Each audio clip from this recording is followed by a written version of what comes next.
मैं ग्रोथ कर रहा हूं इस पैरामीटर के अनुसार, क्योंकि आपका मसीही ग्रोथ का कोई पैरामीटर तो होना चाहिए, कोई मापदंड तो होना चाहिए और स्केल तो होना चाहिए, और ये है वो स्केल।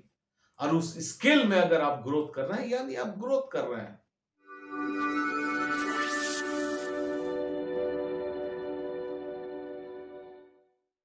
Praise the Lord.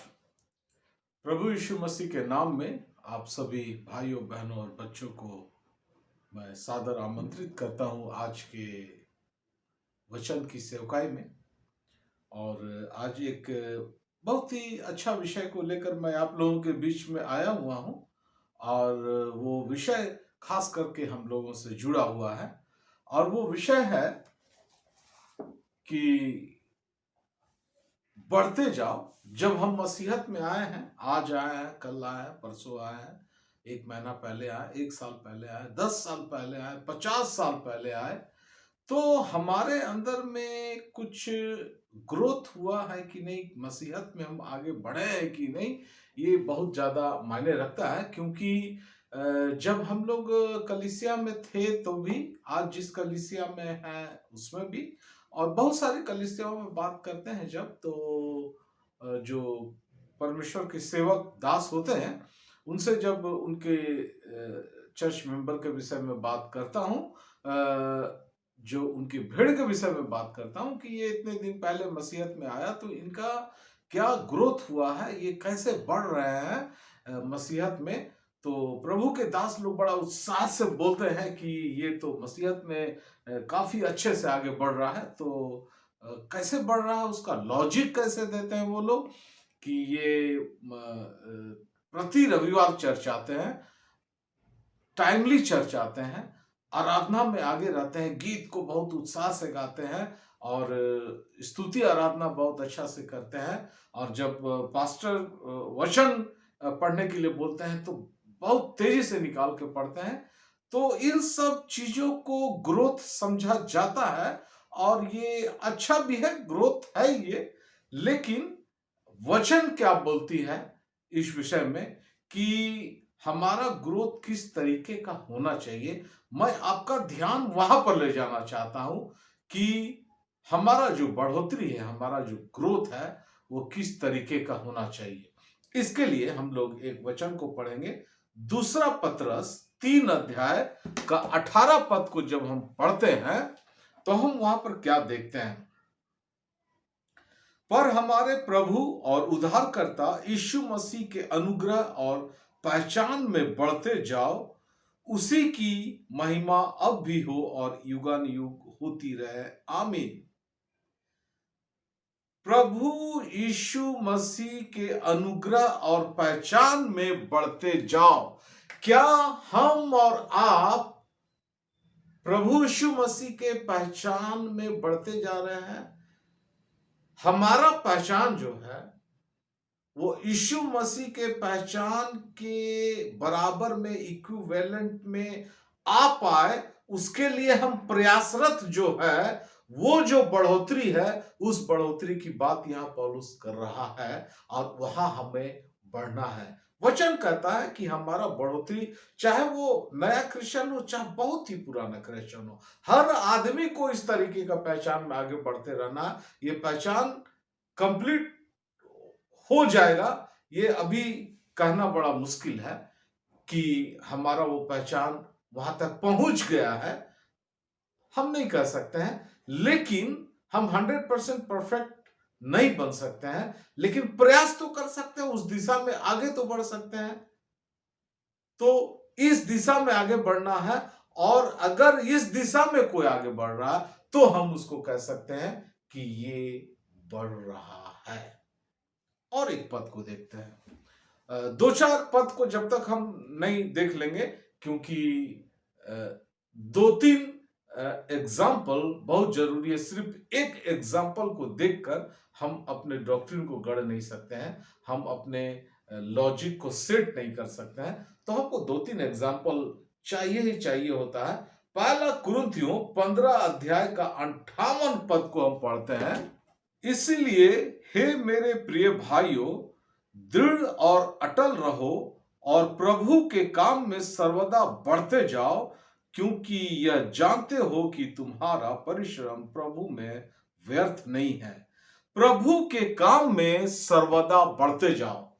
प्रभु का काम जो है, जो हमारा धार्मिकता का कार्य है, उसमें हमको आगे बढ़ना है और ये हमारा ग्रोथ है। और इस दिशा में अगर हम कुछ बातों को करते हैं, अपने लोगों के बारे में बताते हैं, कलीसिया के मेंबर के बारे में बताते हैं, फैमिली के मेंबर के बारे में बताते हैं, तब हम ये कह सकते हैं कि ये मसीहत में आगे बढ़ रहा है, प्रभु के कार्य में आगे बढ़ना। लेकिन वो क्या चीज में आगे बढ़ना है, वो मैं आपको डिटेल में एकदम पोस्टमार्टम के साथ बताऊंगा। लेकिन पहले कुछ पदों को देख लेते हैं। पहले हम लोगों ने देखा कि मसीह के पहचान में आगे बढ़ते जाओ, और दूसरा पॉइंट देखा हम लोगों ने कि प्रभु के काम में सर्वदा आगे बढ़ते जाओ। तीसरा पॉइंट देखते हैं, दूसरा कुरिन्थियों 8 अध्याय का 7 पद। इसीलिए जैसा तुम हर बात में अर्थात विश्वास, वचन, ज्ञान और सब प्रकार के यत्न में और उस प्रेम में जो हमसे रखते हो बढ़ते जाते हो, वैसे ही इस दान के काम में भी बढ़ते जाओ। यहां पौलुस प्रेरित कह रहा है कि तुम क्या क्या चीज में आगे बढ़ते जाते हो। हर बात में, मसीहत में जितनी बातें जरूरी है उस हर बात में तुम आगे बढ़ते जाते हो, बढ़ रहे हो, अच्छी बात है। जितनी बातों को मैंने एक्सप्लेन किया अभी, चर्च समय से जा रहे हैं, हर एक रविवार चर्च जाते हैं, दान दशमांश देते हैं, गीत आराधना में आगे रहते हैं, वचन पढ़ते हैं, प्रार्थना करते हैं, सारी बातों में आगे बढ़ रहे हैं, बहुत अच्छी बात है। यहाँ पौलुस कह रहा है तुम हर बात में अर्थात, हर बात का मतलब मैंने किस बात में, विश्वास में, तुम विश्वास में आगे बढ़ते जा रहे हो। दिन प्रतिदिन तुम्हारा विश्वास पहले से बड़ा होते जा रहा, मजबूत होते जा रहा, विश्वास में तुम आगे बढ़ रहे हो। वचन में, वचन में तुम आगे बढ़ते जा रहे हो। बहुत सारा वचन धीरे धीरे तुमको याद आने लग रहा है। बहुत सारे भजन संहिता का पाठ याद हो जा रहा है, बहुत सारे उत्पत्ति का वचन याद हो जा रहा, बहुत सारा सुसमाचार मत्ती मरकुस लूका यूहन्ना का बात याद हो जा रहा, बहुत सारा पौलुस प्रेरित का लिखा हुआ कुरिन्थियों की बात याद हो जा रहा है। यानी तुम वचन में आगे बढ़ रहे हो, तुमको वचन याद हो रहा है। उसके बाद तुम वचन को समझने लगे हो, वचन को इस गहराई तक समझने लगे हो कि अब उसको कलीसिया में या प्रेयर मीटिंग में या लोगों के भीड़ भाड़ में एक्सप्लेन कर पा रहे हो। यानी तुम वचन में आगे बढ़ रहे हो, और वचन में तुम्हारा विश्वास भी आगे बढ़ रहा है, वचन तुमको परिपक्व बना रहा है। और ज्ञान में तुम्हारा ज्ञान बढ़ते जा रहा है, किस तरीके से कब किस वचन को बोलना है, किस समय भीड़ में क्या बोलना है, क्या नहीं बोलना है, और किस तरीके से अपने घर के लोगों को मसीहत में बढ़ोतरी में आगे बढ़ाना, ये ज्ञान हमको होता जा रहा है। धीरे धीरे ज्ञान में आगे बढ़ रहे हो। और सब प्रकार के यत्न में, यत्न माने प्रयास, मैं बराबर इस वर्ड को बोलता हूं कि प्रयास तो हमको और आपको करना होगा। हम मसीहत में कब आप आगे बढ़ेंगे, जब हमारे साथ पवित्र आत्मा रहेगा। लेकिन पवित्र आत्मा हर विश्वासी के साथ रहता है। प्रयास तो हमको खुद से करना होगा, अपने शारीरिक ताकत को तो लगाना होगा, क्योंकि पवित्र आत्मा हमारे यत्न को देखता है। हमको यत्न करना होगा। बहुत लोग यत्न नहीं करते हैं। आप पास्टर साहब से सिर्फ प्रेयर रिक्वेस्ट देते हैं, पास्टर साहब मेरे लिए प्रार्थना कीजिएगा कि मेरे नशे की आदत छूट सके, लेकिन वो खुद प्रयास नहीं करते, यत्न नहीं करते हैं छोड़ने का। पास्टर साहब मेरे लिए प्रार्थना कीजिएगा कि मेरा बुरी आदत, नशे की आदत छूटने पाए, गाली देने की आदत छूटने पाए, लेकिन वो खुद यत्न नहीं करते हैं। तुम यत्न करने में भी आगे बढ़ रहे हो, प्रयास ताकत लगा रहे हो अपने आप को सुधारने में, ये भी एक आगे बढ़ने का चीज है। प्रेम में आगे बढ़ रहे हो। तुम अब कुछ लोगों को धुतकारते थे, तिरस्कार करते थे, अब कलीसिया के कोई भी लोग हो, बड़े लोग हो, छोटे लोग हो, गरीब हो, बुजुर्ग लोग हो, बच्चे हो, हर आदमी से तुमने प्यार करना सीख लिया, पड़ोसियों से, गैरों से प्यार करना सीख लिया। अब तुम आगे बढ़ रहे हो। और उसी प्रकार से पौलुस कहता है दान में भी आगे बढ़ो। पहले तुम बहुत छोटा सा दान दिया करते थे चर्च में, अब दान में भी तुम आगे बढ़ गए हो। यानी तुम हर प्रकार से आगे बढ़ रहे हो, ये बढ़ोतरी हमारी जिंदगी में होते रहना चाहिए। और ये 3 एग्जाम्पल मैं आपको बाइबल से उदाहरण दिया कि इन इन विषयों में वचन कहता है कि हमको आगे बढ़ना है। अगला एक्सप्लेनेशन जाने से पहले एक वचन को मैं और पढ़ना चाहता हूं, दूसरा कुरिन्थियों 3 अध्याय का 18 पद, क्योंकि अगली बात मैं बोलूं इससे पहले बहुत जरूरी है कि मैं इस पद को पढ़ लूं। परंतु जब हम सब के उघाड़े चेहरे से प्रभु का प्रताप इस प्रकार प्रकट होता है जिस प्रकार दर्पण में, तो प्रभु के द्वारा जो आत्मा है हम उसी तेजस्वी रूप में अंश अंश करके बदलते जाते हैं। हम प्रभु के द्वारा जो आत्मा है हम उसी तेजस्वी रूप में अंश अंश करके बदलते जाते हैं। हम जिस दिन जिस वर्ष मसीहत में आए थे, दिन प्रतिदिन हमारा बदलाव जो हो रहा है, जो हम आगे बढ़ रहे हैं तो बदल रहे हैं, हमारा जो ग्रोथ हो रहा है तो हमारा हर परिस्थिति बदल रहा है। और जब बदल रहा है तो हम अंश अंश करके मसीहत में बदल रहे हैं, उस तेजस्वी रूप में बदल रहे हैं, जो तेजस्वी रूप यीशु मसीह का। लोग हमारे अंदर यीशु मसीह को देख पाए, हमारे अंदर से यीशु मसीह का वो तेज झलकने पाए, उस तरीके से हम बदल रहे हैं। लेकिन ये बदलाव ना एक दिन में होता है, ना अचानक होता है, विस्फोट के साथ ये नहीं होता है। ये अंश अंश करके धीरे धीरे करके बदलते रहना है। उसके लिए हमको प्रयास करना होगा, यत्न करना होगा, ताकत तो लगाना होगा, क्योंकि ग्रोथ बढ़ोतरी बहुत जरूरी है। देखिए, एक बच्चा जब जन्म लेता है तो हम लोग अक्सर पूछते हैं किसी से, किसी घर में, अरे तुम्हारा बच्चा का कितना बड़ा हो गया, कितना उम्र का हो गया, हाइट कितना बड़ा है, यानी उसका ग्रोथ हो रहा है कि नहीं, बोलने सीखा कि नहीं, माँ बोलने सीखा कि नहीं, पापा बोलने सीखा कि नहीं, कुछ पहचानने सीखा, चलना सीखा कि नहीं, अरे ग्रोथ हो रहा है कि नहीं उसका। ये शारीरिक ग्रोथ की बात कर रहे हैं। जब स्कूल में एडमिशन करा लेते हैं तो पूछते हैं कौन क्लास में है तुम्हारा बच्चा, 1 क्लास में, अच्छा 2 में गया कि नहीं, 3 में गया कि नहीं, ग्रोथ हो रहा है कि नहीं, वो आगे बढ़ रहा है कि नहीं। बुद्धि का विकास, किसी किसी बच्चे का देखिएगा मन बुद्धि रहता, बुद्धि का विकास नहीं होता। अरे डॉक्टर साहब को दिखाने जाते, डॉक्टर साहब मेरा बच्चा बोलता ही नहीं है, कुछ समझता नहीं है, कुछ इशारा नहीं कर रहा, पता नहीं उसका बुद्धि का विकास नहीं हो रहा। और जिस बच्चे का बुद्धि का विकास होता है हम लोग पूछते हैं, अरे तुम्हारा बच्चे को इतना अच्छा एबीसीडी याद हो गया, क ख ग घ अंग पूरा याद हो गया, पोएम याद हो गया, अरे वाह वेरी गुड, देखो उसमें ग्रोथ हो रहा है। यानी ग्रोथ होना चाहिए, चाहे वो किसी इंसान का किसी बाहरी रूप में, दुनियावी रूप में हो, या आत्मिक रूप में भी वो ग्रोथ नजर आना चाहिए। चर्च में गीत गाने में, वचन पढ़ने में, चर्च जाने में, आराधना करने में, प्रार्थना करने में, संगति करने में, हर एक चीजों में ग्रोथ हो रहा है। और हम इस सब्जेक्ट को आज क्यों लिए हैं, ये सब्जेक्ट को लेने का कारण है कि कुछ खास चीजों पे हमारे लोगों का, प्रभु के दासों का भी और हमारे मसीह समाज का भी रहता है कि चर्च वो आदमी प्रत्येक रविवार जाता है, उसको ग्रोथ समझते हैं। वो टाइमली चर्च आता है, उसको भी ग्रोथ समझते हैं। दसवांश पक्का देता है, उसको भी ग्रोथ समझते हैं। वो आराधना में आगे बढ़ चढ़कर हिस्सा लेता है, उसको भी ग्रोथ समझते हैं। वचन तुरंत खोल के पढ़ता है, उसको भी ग्रोथ समझते हैं। बिल्कुल वो ग्रोथ है, एकदम पक्का ग्रोथ है। लेकिन कुछ ग्रोथ है जो आंखों से दिखाई देता है, कुछ ग्रोथ ऐसा है जो आंखों से दिखाई नहीं होता, वो अंदर में ही महसूस किया जा सकता है।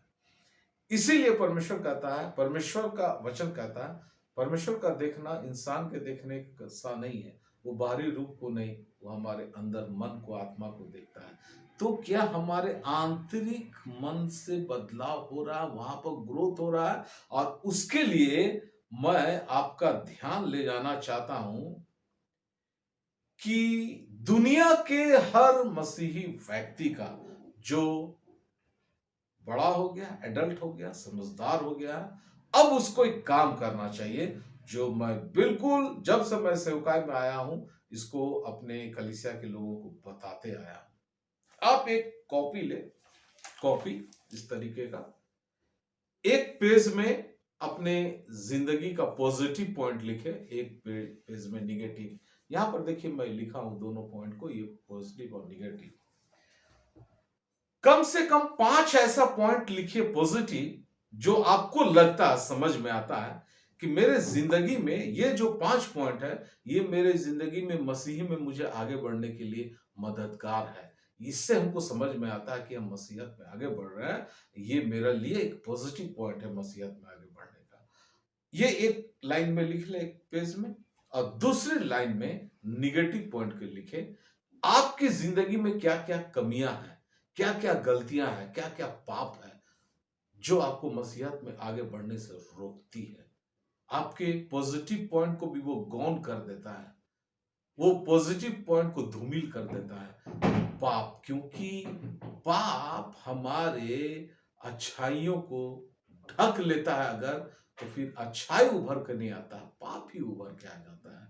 क्योंकि एक पद है, उसको हम पढ़ेंगे, भजन संगीता 51 अध्याय का 1 से 3 पद। हे परमेश्वर, अपनी करुणा के अनुसार मुझ पर अनुग्रह कर, अपनी बड़ी दया के अनुसार मेरे अपराधों को मिटा दे। मुझे भली भांति धोकर मेरा अधर्म दूर कर, और मेरा पाप छुड़ाकर मुझे शुद्ध कर। मैं तो अपने अपराधों को जानता हूं, और मेरा पाप निरंतर मेरी दृष्टि में रहता है।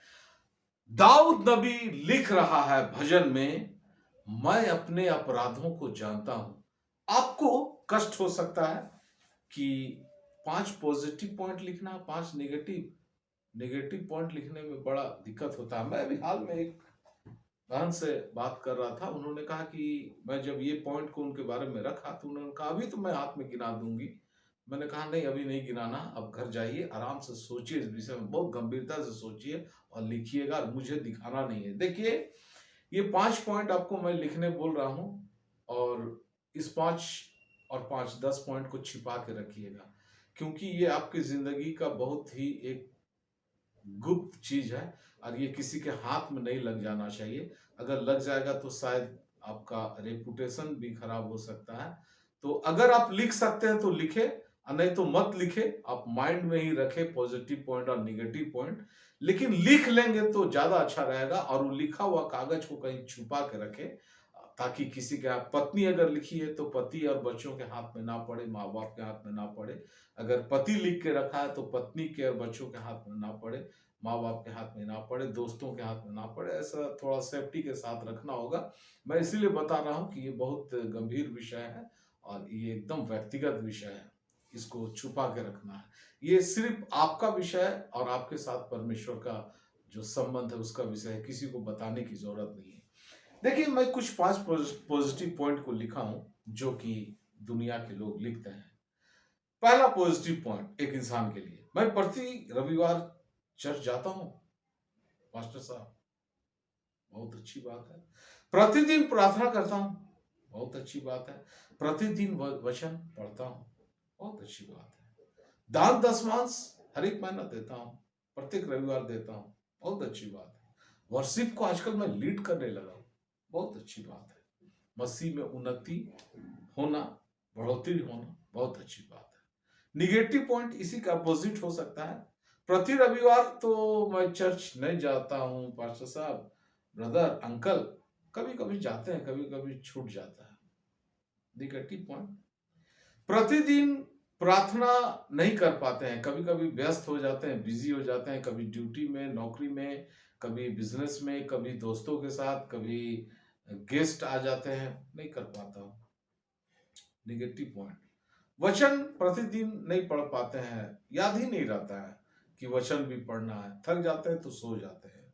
निगेटिव पॉइंट, दास दशमांश हमेशा नहीं दे पाते हैं, पैसा ही नहीं बचता है, इतना खर्चा है कि दे ही नहीं पाते हैं। निगेटिव पॉइंट, गाना तो हम गा ही नहीं पाते हैं चर्च में, मेरा गला ही अच्छा नहीं, हम गाना सीख ही नहीं पाते हैं।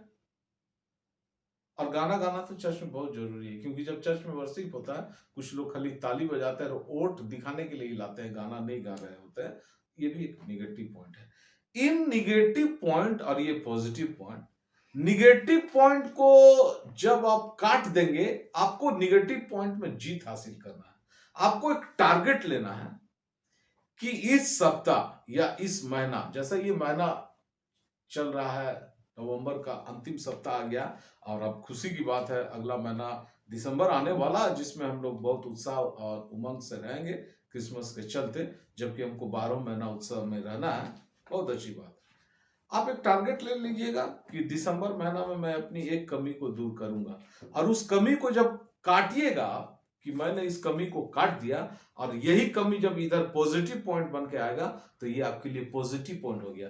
प्रत्येक रविवार मैं चर्च नहीं जा पाता हूं, निगेटिव पॉइंट, इस कमी को दूर करना, इसमें जीत हासिल करना, विजय हासिल करना। अब विजय हासिल कर लिए, आप इसको काट दीजिए कि मैंने इस कमी पर विजय हासिल कर लिया, और यही निगेटिव पॉइंट अब आपके लिए पॉजिटिव पॉइंट बन जाएगा। अब इसको इधर लिखिए, अब मैं हर दिन प्रत्येक रविवार चर्च जाता हूं। ये काम आपको करना है। इसके अलावा आपको लगेगा कि मैं 5 और 5 बोला, ज्यादा होना चाहिए।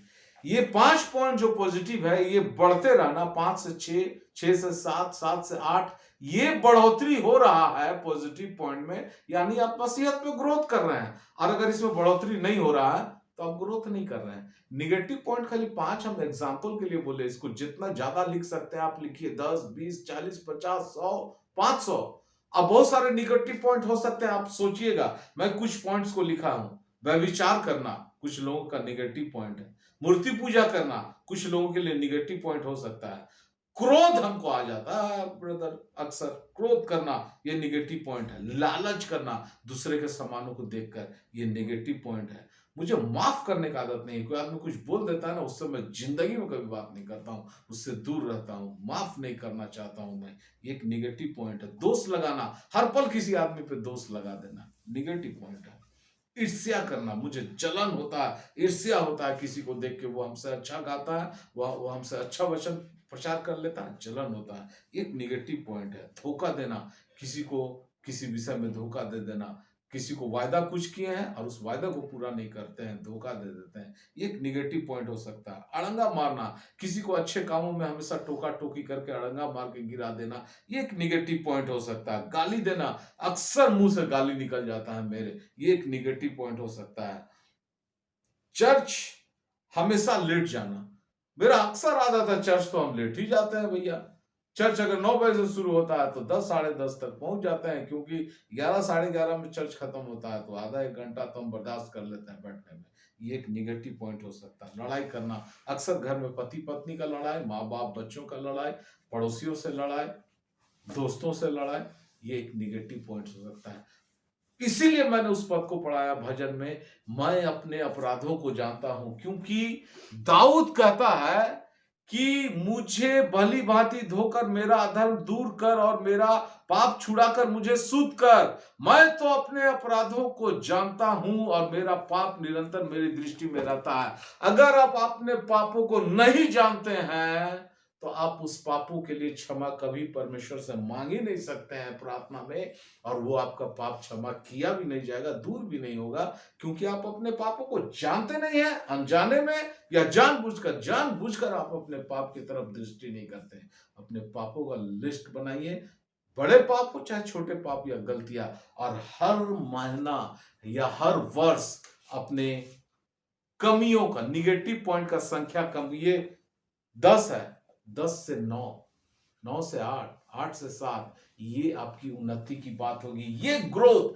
ये है मसीहत में ग्रोथ। ना कि हम हर संडे चल जाते हैं, गाना खूब अच्छा गाते हैं, बजाते हैं, स्तुति आराधना करते हैं, वो तो अच्छी बात है, वो करते, वो दिखाई दे रहा दुनिया को, लेकिन ये अंदर की बात है, दिखाई नहीं दे रहा दुनिया को, क्योंकि जो चीज दुनिया को दिखाई नहीं दे रहा है उसको तो परमेश्वर देख रहा है, और जो परमेश्वर देख रहा है वहां पर आपका ग्रोथ होना बहुत जरूरी है। तब हम और आप बोल सकते हैं, हाँ ये व्यक्ति मसीहत में, धार्मिकता में ग्रोथ कर रहा है। और जो पदों को हम पढ़े कि हम प्रभु के, मसीह के पहचान में बढ़ते जा रहे हैं, उस तेजस्वी रूप में अंश अंश करके, धीरे धीरे करके बदलते जा रहे हैं। मेरे कमी ब्रदर 10 से 9 हो गया है, 9 से अब 8 हो गया है, हम अंश अंश करके बदल रहे हैं। मेरा जो पॉजिटिव पॉइंट है, जो मेरी अच्छाइयाँ हैं, वो 5 से 6 हो गया है, अब 6 से 7 हो गया है। मेरे प्रिय मसीही भाइयों, बहनों, बच्चों, दोस्तों, अंकल, आंटी, क्या आप इस होमवर्क को करेंगे? कृपया कमेंट कीजिएगा। मेरे इस प्रचार को अगर आप सुन रहे हैं कि हाँ ब्रदर, हाँ अंकल, हम लोग इस होमवर्क को करेंगे। और इसमें अगर आप ग्रोथ करते जाएंगे तो कृपया करके मुझे कमेंट में जरूर बताएं कि हाँ हमने ग्रोथ किया है। मुझे अगर आप नहीं बता पा रहे, मौका नहीं मिल रहा है, तो जो आपका सबसे प्रिय व्यक्ति है घर में, उसको तो जरूर इन्फॉर्म करें कि मैं ग्रोथ कर रहा हूं इस पैरामीटर के अनुसार। क्योंकि आपका मसीही ग्रोथ का कोई पैरामीटर तो होना चाहिए, कोई मापदंड तो होना चाहिए, और स्केल तो होना चाहिए, और ये है वो स्केल। और उस स्केल में अगर आप ग्रोथ कर रहे हैं, यानी आप ग्रोथ कर रहे हैं। और या तो अपने पास्टर से बताएं कि हाँ हम ग्रोथ कर रहे हैं पास्टर साहब, या अपने चर्च के बूढ़े बुजुर्ग लोगों को बताएं कि हाँ हम ग्रोथ कर रहे हैं। या आप पत्नी है तो अपने पति को बताएं, आप पति है तो अपने पत्नी को बताएं कि मैं ग्रोथ कर रहा हूं अब, क्योंकि मैं अपने कमियों की संख्या को घटाता जा रहा हूं और अपनी अच्छाइयों की संख्या को धीरे धीरे बढ़ाता जा रहा हूं। और इसे कहते हैं मसीह में आगे बढ़ना, स्नेह स्नेह अपने आप को बदलते जाना। प्रभु से मैं प्रार्थना करता हूं कि प्रभु आपको इसमें सहायता और मदद करे, आप पवित्र आत्मा से भरे जाए और पवित्र आत्मा की सहायता से आप इस होमवर्क को पूरा करने पाए और मसीह में आगे बढ़ते जाए। प्रभु आप सबों को आज के वचन के द्वारा बहुतायत से आशीष भरे। Praise the Lord.